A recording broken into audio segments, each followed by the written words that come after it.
እንዴ ከኋላ የመጣ አይና ወጣቱን እንጂ ብራታ ትላንት እኮ ነው የፈነጠጥከው። ትላንት እኔም ትላንት ነው የመጣሁት። ቀስ በል እንጂ ሙሉ ኦርቶዶክስን በዚህ ደረጃ ለመግፋት መሄዱ ፖይንትለስ ነው። ትዝታው እንደምን አለ ደህና እንዳሉንክ እያየሁኝ ነው። ለማንኛውም አሁን በተናገርከው ነገር ብቻ ራሱ እንደው ስሙን በአንደበት ለመጥራት ብትደፍርም ብትሞክርም ምን ያህል ለክርስቶስ ጠላቱ እንደሆንክ ጸረ ክርስቶስ እንደሆንክ ላሳየ ይችላል። ከመጽሐፍ ቅዱስ ፍቀድልኝ። ወዳጃችን ምንድን ነው ያልከን? ታቦት የሚለው ይፈለጥ አልክ። ሰው ታቦት ብለን የምንጠራው እኛ በኤርሰናችን ውስጥ የጌታ ጠረጴዛ፣ ቅድስት ጠረጴዛ ወይም ደግሞ መሰዊያ እያልን የምንጠራው እንደሆነ ይታወቃል። ወደ ፕሮቴስታንቱ ስትሄዱ በተለይ በጴንጤ አዳራሾች ውስጥ የጌታ ጠረጴዛ ወይም መሰዊያ የለም። ስለዚህ ወዳጃችን እናንተ ጋር ያለውንም ፍለጡት አለን። መጽሐፍ ቅዱስ ላይ ግን አለ ማስረጃ። በመጀመሪያ ቆሮንቶስ መልእክቱ ምዕራፍ 10 ቁጥር 21 ላይ ቅዱስ ጳውሎስ እንደዚህ ይላል፣ ከጌታ ማዕድ እና ከአጋንንት ማዕድ ልትካፈሉ አትችሉም ይላል። ሳይመልታኔስሊ ማለት ነው። በተመሳሳይ ሰዓት ከጌታ ማዕድ እየተካፈልክ ከአጋንንት ማዕድ መካፈል የለብም አይቻልም እያለን ነው። የጌታ ማዕድ የሚለውን እንግሊዝኛውም the Lord's table ይለዋል።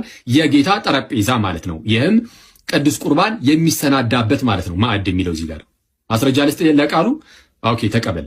የመጽሐፍ ቅዱስ መዝገበ ቃላት ያውን በማን የተዘጋጀ? በመጽሐፍ ቅዱስ ማህበር። የመጽሐፍ ቅዱስ ማህበር የራሳቸው የፕሮቴስታንቶችም ጭምር ነው። ሰው ገጽ 54 ላይ እንዲህ ይላል። ስክሪን ላይ ተመልከቱ። ማዕድ ይልና የምግብ ጠረጴዛ ካለ በኋላ ዝቅ ብሎ ማርክ ያረኩበትን እዩ። ቅዱስ ቁርባን የሚሰናዳበት የጌታ ማዕድ ይባላል ይልና የቱ ነው የሚጠቅሰው? አሁን የጠቀስንላችሁን አንደኛ ቆሮንቶስ ምዕራፍ 10 ቁጥር 21። ወዳጃችን ግን ምን ይላል? የጌታን ጠረጴዛ ሰንጥቁ ፍለጡ ብሎ ሲናገር እናያለን። ከዛ በኋላ የተነሱ የቤርሳን አባቶቻችንም ስለ መሰዊያው ስለ ጌታ ጠረጴዛ ብዙ የተናገሩት ነገር አለ። እንደነ ቅዱስ አግናጢዮስ ከራሱ ከቅዱስ ዮሐንስ ወንጌላዊ የተማረው ቅዱስ አግናጢዮስ አንድ መሰዊያ እያለ ይናገራል። ቅዱስ ዮሐንስ አፈወርቅ ደግሞ ዮሐንስ ወንጌልን በተረጎመበት ሆሚሊ ወይም ስብከቱ ላይ እንዲህ ብሎ ይናገራል። ዮሐንስ ወንጌል ምዕራፍ 6 ላይ ጌታችን ስለ ስጋው ደሙ ያስተማረበትን ይዝና ስለ ጌታ ስጋና ደም እያስተማረ 46ኛው ሆሚሊ ላይ እንዲህ ይላል። ስክሪናችሁን ተመልከቱ፣ አብረን አንብብ። Let us then return from that table like lions breathing fire, having become terrible to the devil ብሎ ይናገራል። ሰው ምን ብሎ ይናገራል? እንግዲህ ከዛ ጠረጴዛ እንመለስ ይላል። በምን መልኩ?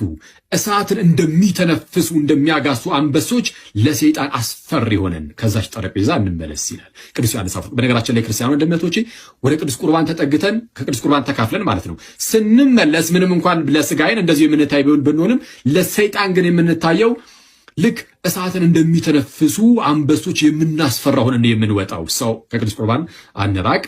የሰይጣን ልጅ ግን ምን ይላል? ይህንን የጌታን ጠረጴዛ እንፍለጠው ይላል። ወዳጄ አንተ ወደ ኢየሩሳሌም